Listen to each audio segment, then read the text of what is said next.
Welcome to all. इस presentation में हम एक और गेट का क्वेश्चन लेके आए हैं जो कि 2007 में पूछा गया था 2 नंबरों के लिए। क्या है क्वेश्चन? ऑर्थोगोनल टर्निंग, फिर से ऑर्थोगोनल टर्निंग हो रही है लो कार्बन स्टील की। इसमें प्रिंसिपल कटिंग एज एंगल अपने को ऑर्थोगोनल टर्निंग है तो मतलब lambda is equal to principal cutting edge angle is equal to 90 degree हो जाएगा। मेन कटिंग फोर्स दिया है एफसी, कितना? 1000 न्यूटन। उसके बाद फीड फोर्स दिया है, फीड फोर्स बोले तो ऑर्थोगोनल में फीड फोर्स क्या है? Thrust force. F T is equal to कितना? 800 न्यूटन। क्यों? अब आपको याद होगा मैंने बताया था, ये मान लीजिए टर्निंग अपन लोग कर रहे हैं तो यहाँ पे जो टूल है वो टूल का ये एफ टी पार्ट ये होता है, तो इसका दो कंपोनेंट रहते हैं, एक एफ एक्स और एक एफ वाई। लेकिन जब ऑर्थोगोनल टर्निंग है 90 डिग्री है तो एफ वाई वाला टर्न क्या हो जाता है? 0। तो ये एफ टी पूरा क्या बन जाता है? F T is equal to F X. तो एफ एक्स क्या है? Axial force. एक्सियल फोर्स वही आपको 800 दिया तो वही अपना क्या? F T is equal to 800 हो जाएगा। कंफ्यूज मत होइएगा।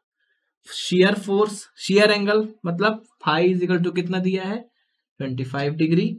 उसके बाद orthogonal rake angle alpha is equal to भी 0 ही दे दिया है आपको। पूछा क्या है? एम्प्लॉइंग मर्चेंट थ्योरी अप्लाई करके अपने को फ्रिक्शन का रेशियो निकालना, मतलब ratio of friction force to the normal force निकालना है अपने को।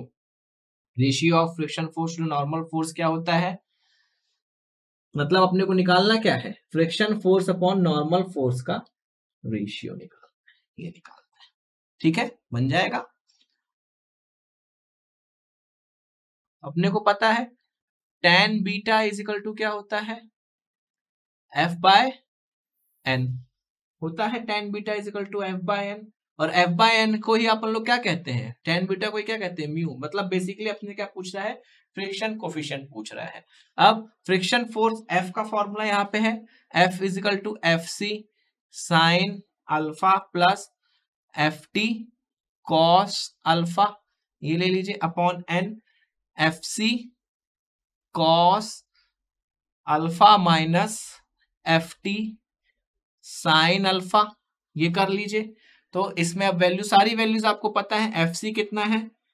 1000, साइन अल्फा मतलब साइन 0, एफ टी कितना? 800 cos 0 upon F C 1000 cos 0 minus यहाँ पे 800 साइन 0।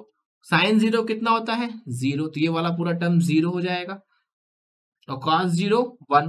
तो ये कितना बचा? f upon N is equal to, या tan beta is equal to कितना हुआ? 800 अपॉन 1000। तो कितना मिल गया अपने को? 0.8। एक और तरीका है, ये फॉर्मूला यदि आपको याद नहीं है तो मैंने कहा था एक फॉर्मूला तो याद कर ही लेना, बहुत जगह इस्तेमाल होगा। f by N is equal to क्या है वो लिखते हैं यहाँ पे भी, तो tan beta is equal to f by N is equal to F C tan alpha plus F T upon F C minus F T tan alpha. याद होना चाहिए आपको, मैंने कहा था ये तो याद ही कर लेना, ये बहुत जगह काम बना देगा आपका। तो F C tan alpha plus F T upon F C minus F T tan alpha. अब वैल्यू पुट करिए इसमें, f by, this implies f by n is equal to F C tan 0 plus F T, कितना हो गया ये?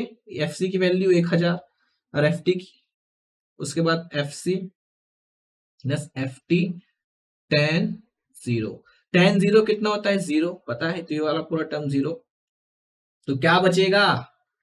tan 0 0, तो क्या बच गया? ये F T upon F C, सीधा सीधे बच गया F T upon F C. तो F upon N is equal to कितना हो गया? F T upon F C. तो कितना बच गया ये? 800 अपॉन 1000, तो कितना हो गया? 0.8। और एक तरीका, कुछ ये सब पेन चलाने की भी जरूरत नहीं पड़ेगी। अल्फा इज इक्वल टू 0 है, special case of merchant analysis में ध्यान दीजिए। तो अल्फा इज इक्वल टू 0 था तो क्या था? ये अपना क्या हो गया? FC और यहाँ पे क्या हो गया FT। अब फ्रिक्शनल फोर्स क्या था, अल्फा 0 है तो फ्रिक्शन फोर्स भी यहाँ पे इस तरह से हो जाएगा, इसका नॉर्मल फोर्स यहाँ पे इस तरह नॉर्मल फोर्स। तो यहाँ पे साफ अपने को पता था कि अगर अल्फा 0 है तो FC is equal to N और FT is equal to F। अपने से पूछा क्या था, F बाय N, तो F बाय N मतलब FT बाय FC मतलब 800 बाय 1000 मतलब 0.8। कुछ करने की जरूरत नहीं थी, सब इतना फलना दिखाना करने की जरूरत नहीं थी, डायरेक्ट आंसर आ जाता। तो 0.8 is the right answer, option C आपका करेक्ट आंसर है। आई होप ये सारे तीनों मेथड आपको समझ में आए होंगे इस क्वेश्चन को सॉल्व करने के लिए। Thanks for being your attention.